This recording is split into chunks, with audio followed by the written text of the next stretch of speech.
नाम है तेरा तारनहारा, कब तेरा दर्शन होगा। जिनकी प्रतिमा इतनी सुंदर, वो कितना सुंदर होगा, वो कितना सुंदर होगा। नाम है तेरा तारनहारा।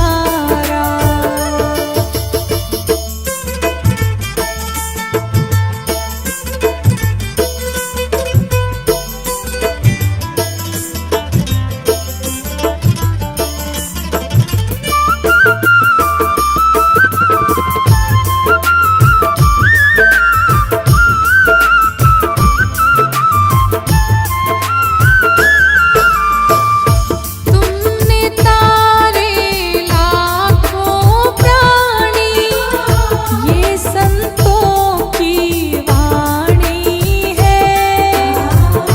तेरी छवि पर मेरे भगवन, ये दुनिया दीवानी है। भाव से तेरी पूजा रचाऊं, जीवन में मंगल होगा। जिनकी प्रतिमा इतनी सुंदर, वो कितना सुंदर होगा, वो कितना सुंदर होगा।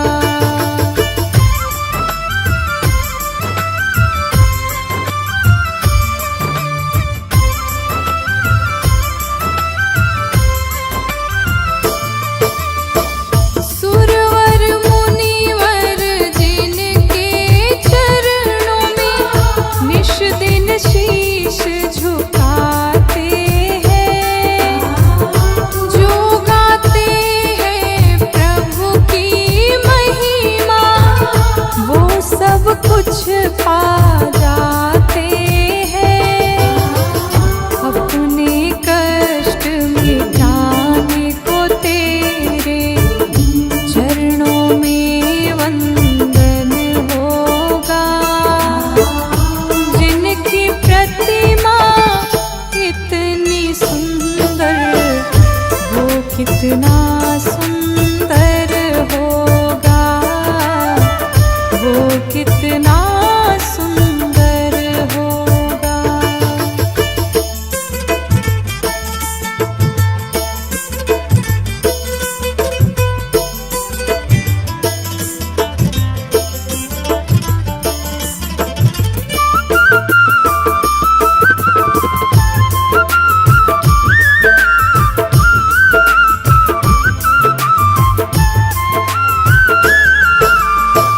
मन की मुरादें लेकर स्वामी, तेरे चरण में आए हैं।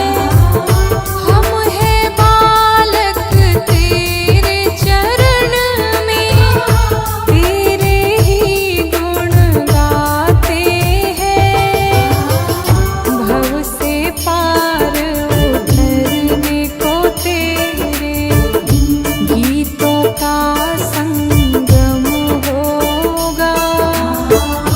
जिनकी प्रतिमा इतनी सुंदर, वो कितना सुंदर होगा, वो कितना सुंदर होगा।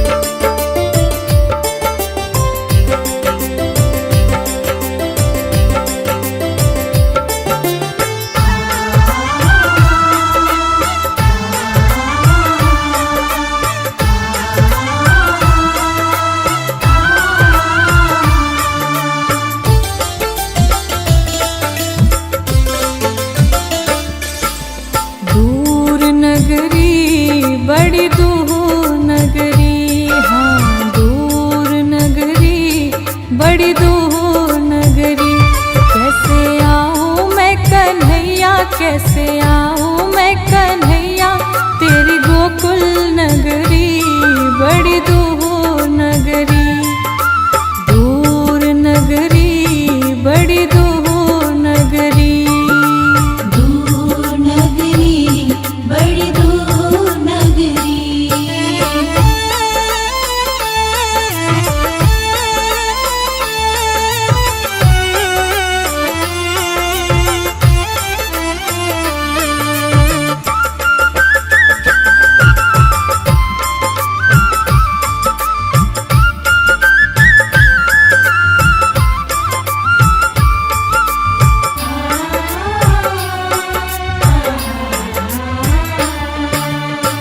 जमुना में जाओ कान्हा पायल मोरी बाजे है, जमुना में जाओ कान्हा पायल मोरी बाजे, पायल मोरी बाजे, हाँ पायल मोरी बाजे। झपट चलो तो हाय, झपट चलो तो मोरी छलके गगरी, हाँ दूर नगरी, बड़ी दूर नगरी, दूर नगरी, बड़ी दूर नगरी।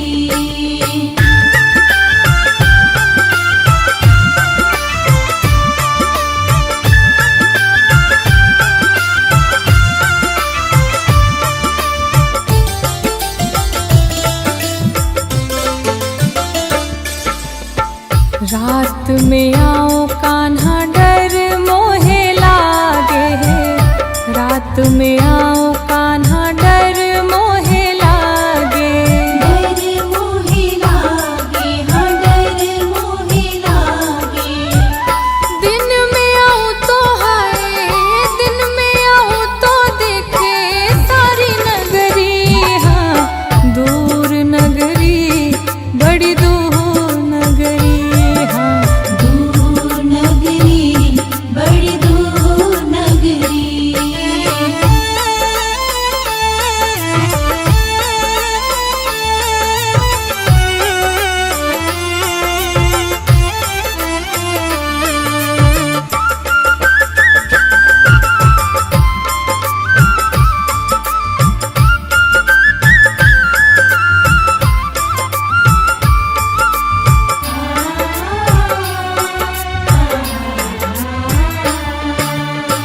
तेरी नगरी में कान्हा चोर बसत है, तेरी नगरी में कान्हा चोर बसत है, चोर बसत है, हाँ चोर बसत है।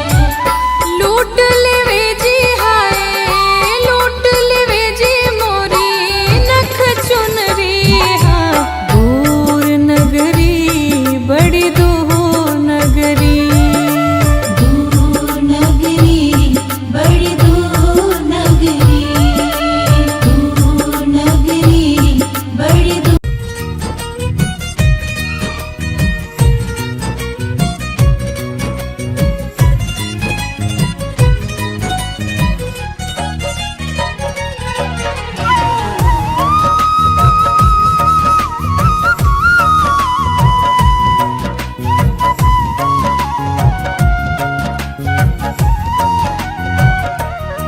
जो प्रेम गली में आया नहीं प्रिया तम का ठिकाना, क्या जाने जो प्रेम गली में आया ही नहीं प्रिया तम का ठिकाना, क्या जाने जो प्रेम गली, जो प्रेम गली में आया नहीं प्रिया तम का ठिकाना, क्या जाने जिसने कभी प्रेम किया ही नहीं वो प्रेम निभा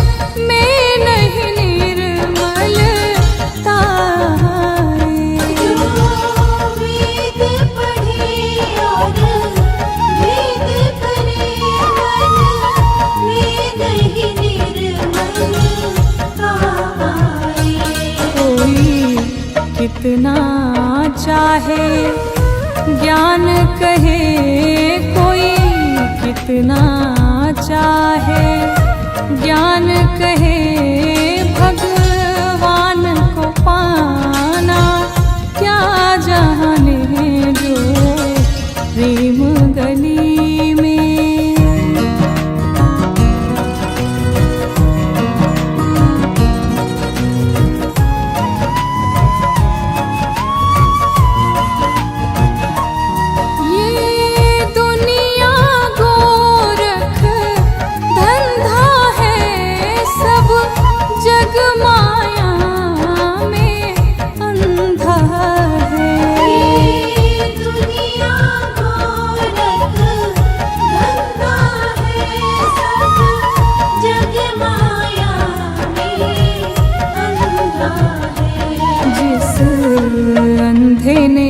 प्रभु को देखा नहीं, जिस अंधे ने प्रभु को देखा नहीं, वो रूप बताना, क्या जाने जो प्रेम गली में।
बरस रही प्रभु की कृपा अपार, बरस रही प्रभु की कृपा अपार, बरस रही प्रभु की कृपा अपार।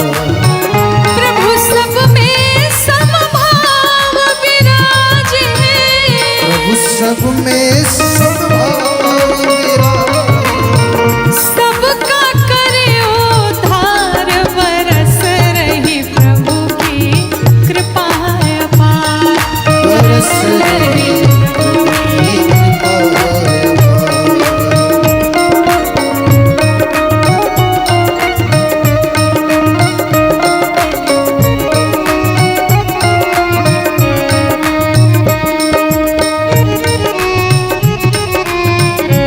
बड़े भाव से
नाता एक राम जी से दूजा नाता तोड़ दे। नाता एक राम जी से दूजा नाता तोड़ दे।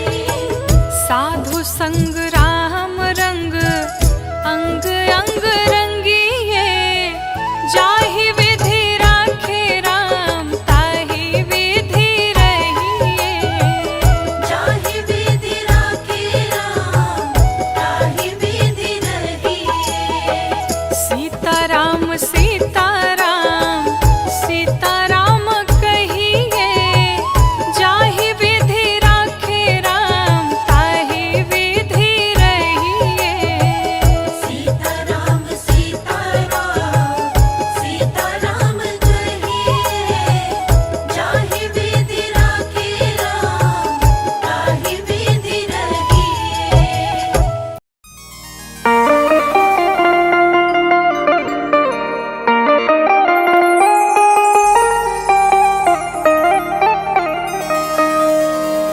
श्री जानकी मैया आज पुष्प वाटिका में गई और माँ गौरी का पूजन करती है, माँ से वरदान मांगती है, कहती है कि पूजा की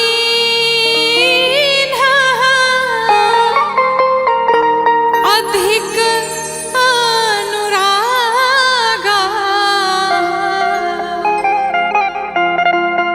और निज अनुरूप सुभग वर मांगा। मैया ने माँ गौरी का पूजन किया और माँ से कहती निज अनुरूप अर्थात एक बार सर से पांव तक मुझे निहार लीजिए, मैं जैसी हूँ मेरे ही अनुरूप मुझे वर चाहिए। मैया माँ के चरणों में बैठ के माँ गौरी से वंदना करती हैं और मैया से मांगती हैं। क्या मांगती है?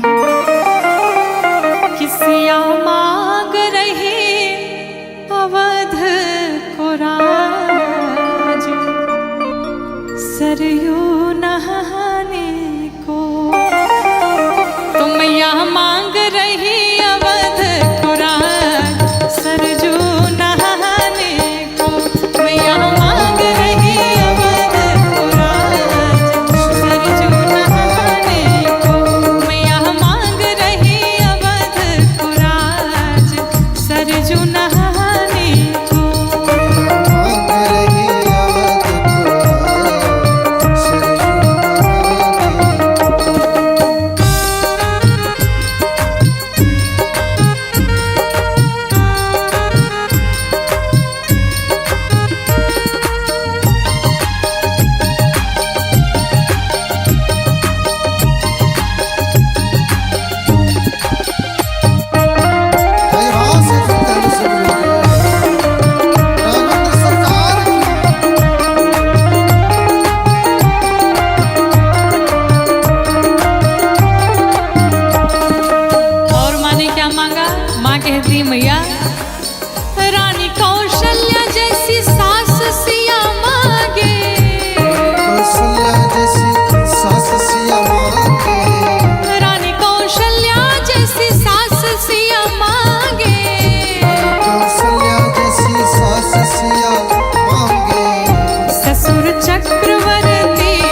उठाते हुए गाएंगे क्या?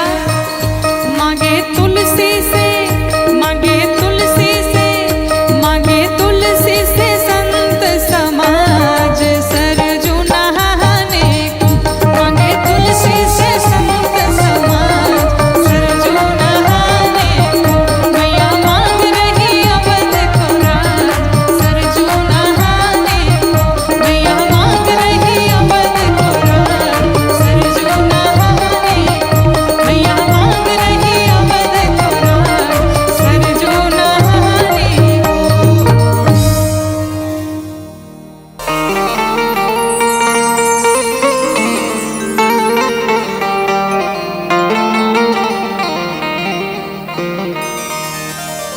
प्रेम, प्रेम का अर्थ अगर देखा जाए तो सत्य में है प्रेम का अर्थ त्याग। प्रेम में कुछ इच्छाएं नहीं होती हैं। और एक बार जब उद्धव जी गोपियों के पास पहुंचे, जाकर के उन्हें ज्ञान की चर्चा करने लगे, तब उल्टा गोपियों ने उन्हें प्रेम की बात बताई और कहती हैं क्या कि ये तो प्रेम की बात है उद्धव, कि ये तो प्रेम की बात है उद्धव। बंदगी तेरे बस की नहीं है, ये तो प्रेम की बात है उद्धव। ये तो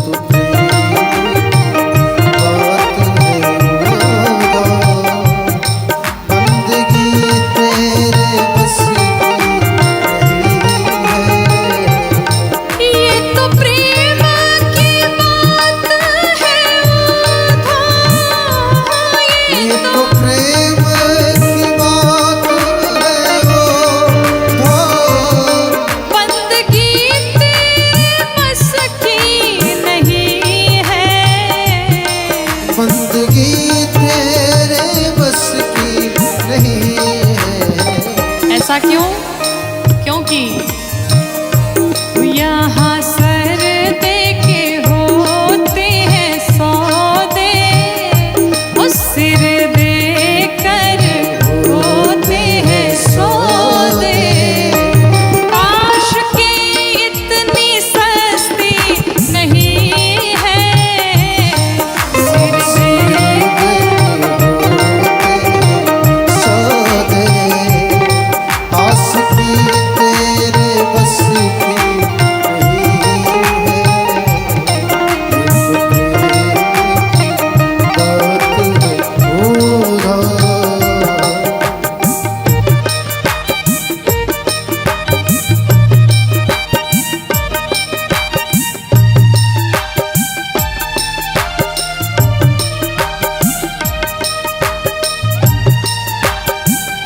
बड़े भाव से सभी लोग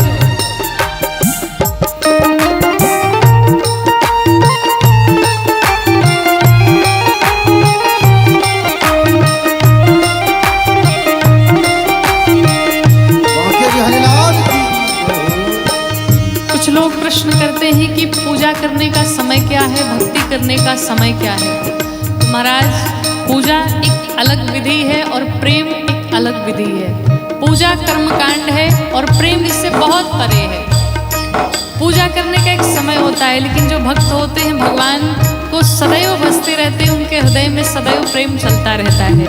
साधक कहता है क्या कि प्रेम वालों ने कब वक्त पूछा, प्रेम वालों ने कब वक्त पूछा, कितनी पूजा हो तुम करते प्यारे।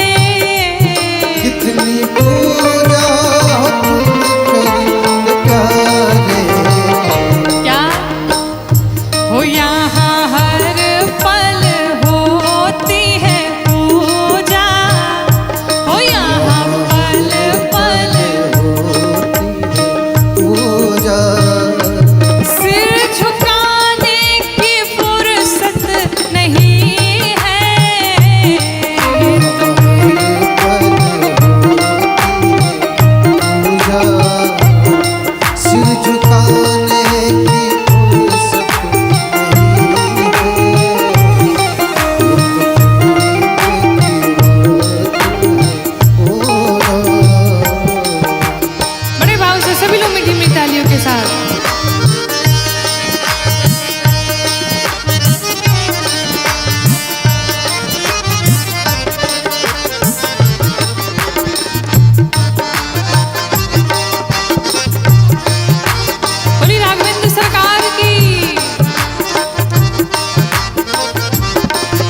बैठे हैं कथा श्रवण कर रहे हो, वाकई में अगर उन्हें आनंद आ रहा है तो फिर उन्हें बार बार घड़ी देखने की कोई आवश्यकता नहीं है। और जो बार बार समय देख रहे हैं वो आनंद में डूबे ही नहीं है, और जो आनंद में डूबा है उसे समय का पता नहीं चलेगा। इसलिए साधक ने कहा क्या, जो असल में है मस्ती में डूबे, जो असल में है मस्ती में डूबे, उन्हें परवाह क्या जिंदगी की, उन्हें परवाह क्या जिंदगी की। जो उतरती है चढ़ती है मस्ती, वो जो उतरती है चढ़ती है मस्ती, वो हकीकत में मस्ती नहीं है। चढ़ती है मस्ती, वो हकीकत में मस्ती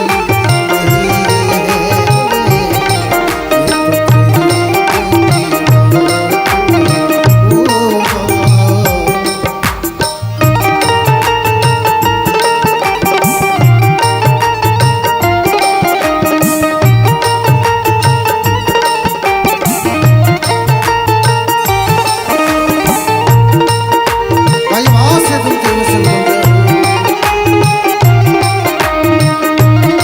वृंदावन हरियाण की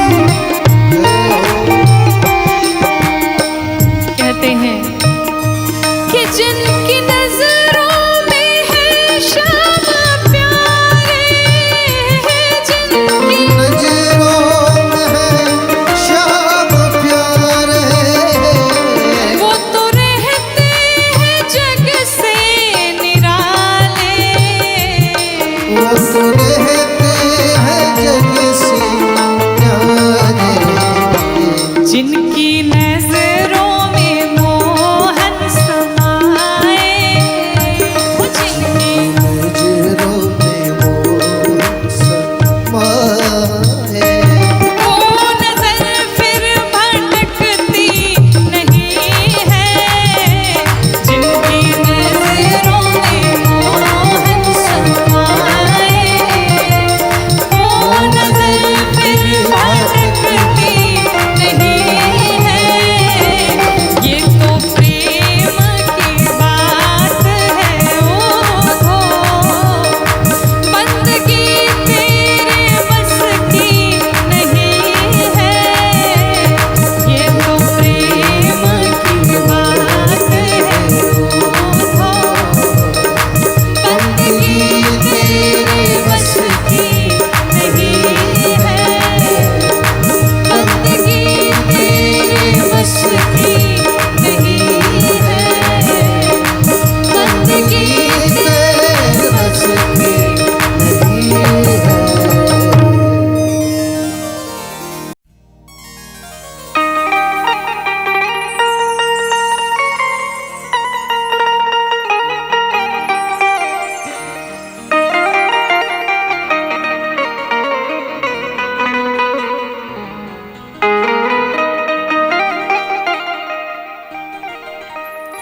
साथी हमारा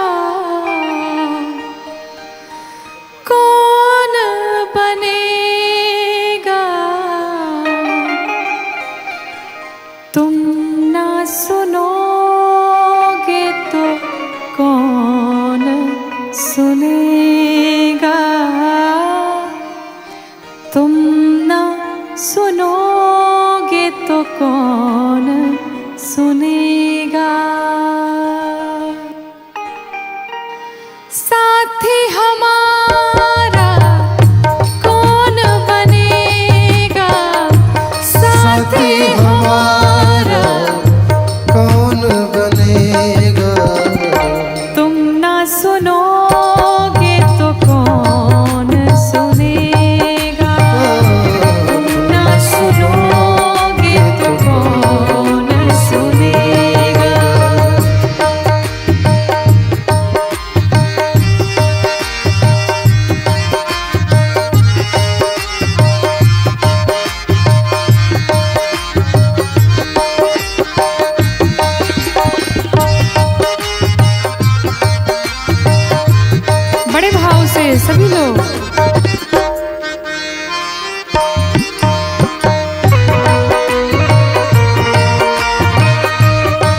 तुम ना सुनोगे तो कौन सुनेगा, तुम ना सुनोगे तो कौन सुनेगा।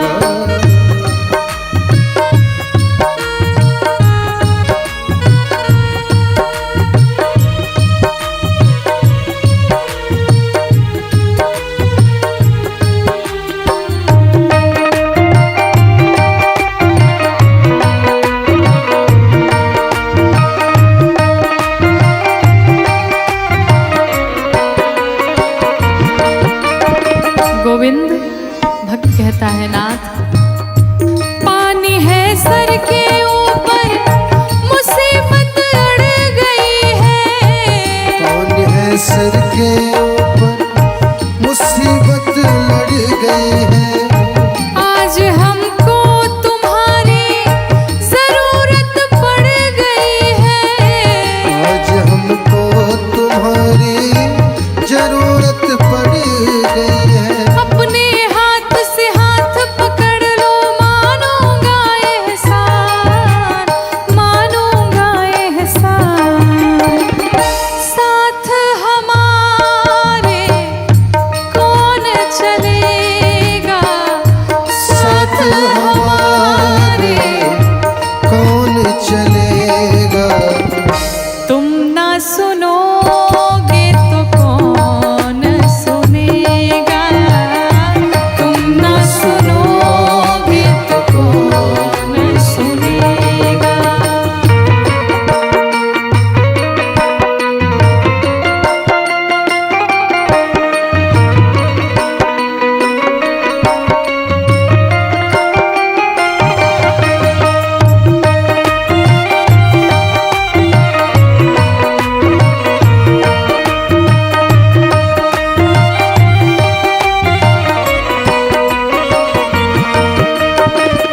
गिरते को क्या गिराना, शाम इतना बताओ, गिरते को क्या गिराना, शाम इतना बताओ। मजा तो तब आएगा उसे आकर उठाओ, मजा तो तब आएगा तुझे आकर उठाओ। अब तो बिगड़ी बात बनाओ, इसमें तुम्हारी शान, इसमें तुम्हारी शान। बिगड़े हुए क्या क्या बिगड़ेगा, बिगड़े हुए का क्या बिगड़ेगा। तुम ना सुनोगे तो कौन सुनेगा, तुम ना सुनोगे तो कौन सुनेगा, तुम ना सुनोगे तो कौन सुनेगा।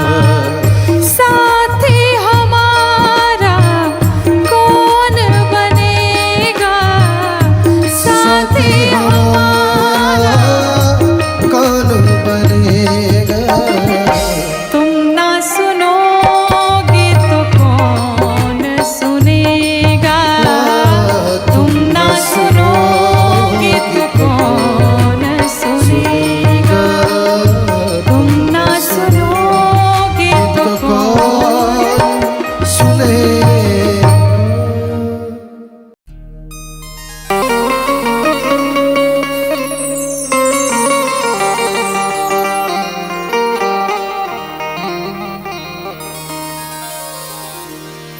प्यारे, भगवान सिर्फ और सिर्फ प्रेम के वशीभूत होते हैं, और प्रेम में पड़ के न जाने भगवान ने भक्तों के लिए क्या क्या नहीं किया।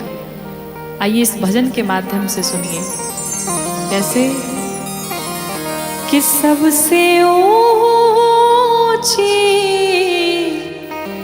प्रेम सगाई, सबसे ऊंची प्रेम सगाई, सबसे ऊंची प्रेम सगाई, सबसे ऊंची प्रेम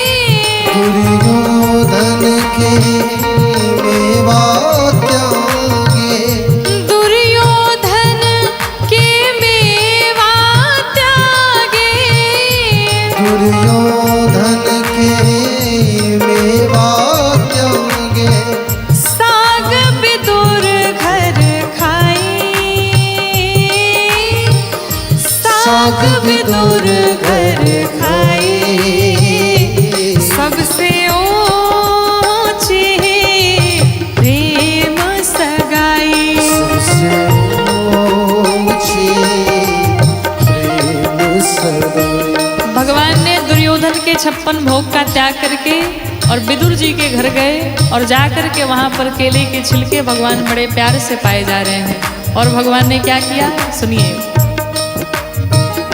झूठे फल शबरी के खाए, झूठे फल सबरी के खाए, झूठे फल शबरी के खाए, झूठे फल सबरी के खाए। ऐसे नहीं खाए, कैसे खाए? बहुविधि स्वाद बताई,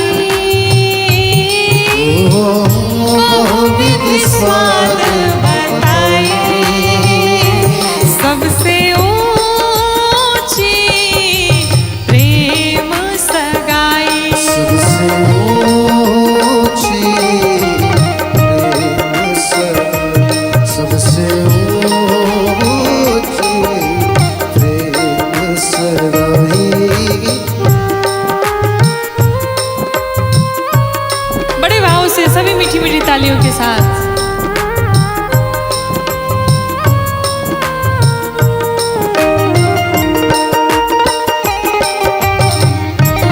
राघवेंद्र सरकार की जय हो। आइए भाव से बोलते हैं। दर्शन करिए। राजसुयज्ञ युधिष्ठिर कीन्हा, राजसूयज्ञ युधिष्ठिर कीन्हा, राजसुयज्ञ युधिष्ठिर कीन्हा, राजसूयज्ञ युधिष्ठिर कीन्हा। तामे झूठ उठाई, तामे झूठ उठाई, सबसे ऊंची प्रेम सगाई। सबसे ऊंची प्रेम सगाई, सबसे ऊंची प्रेम सगाई। और प्रेम के ही वशीभूत होकर के भगवान सारथी बन गए। कहते हैं प्रेम के वश पारथ रथ हाक्यो, प्रेम के वश भारत हाथ, प्रेम के वश पारथ रथ हाक्यो, प्रेम के वश भारत रथ हाक्यो। भूल गए ठकुराई, भूल गए ठकुराई, सबसे ऊंची प्रेम सगाई। सबसे ऊंची प्रेम सगाई, सबसे ऊंची प्रेम सगाई।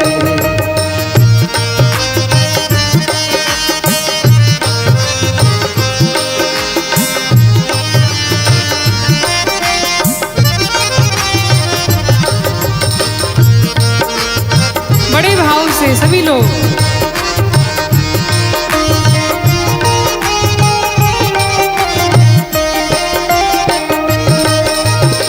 और कहते हैं ऐसी प्रीति बढ़ी वृंदावन, ऐसी प्रीत बढ़ी वृंदावन, ऐसी प्रीति बढ़ी वृंदावन, ऐसी प्रीत बढ़ी वृंदावन।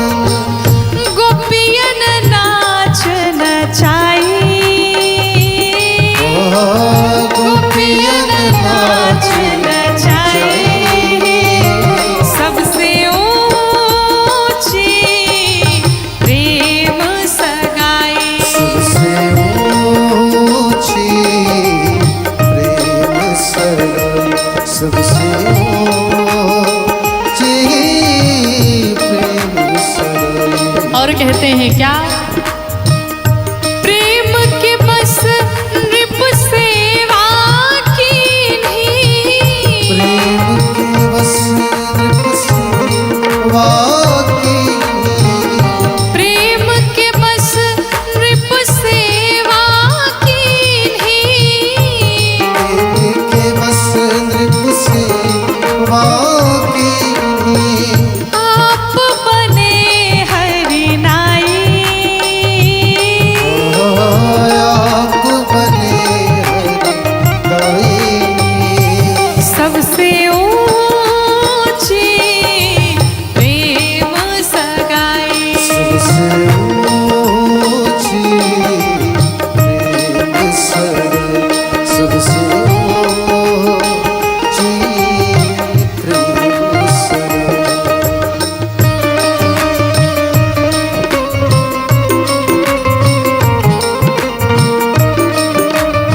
में कहते हैं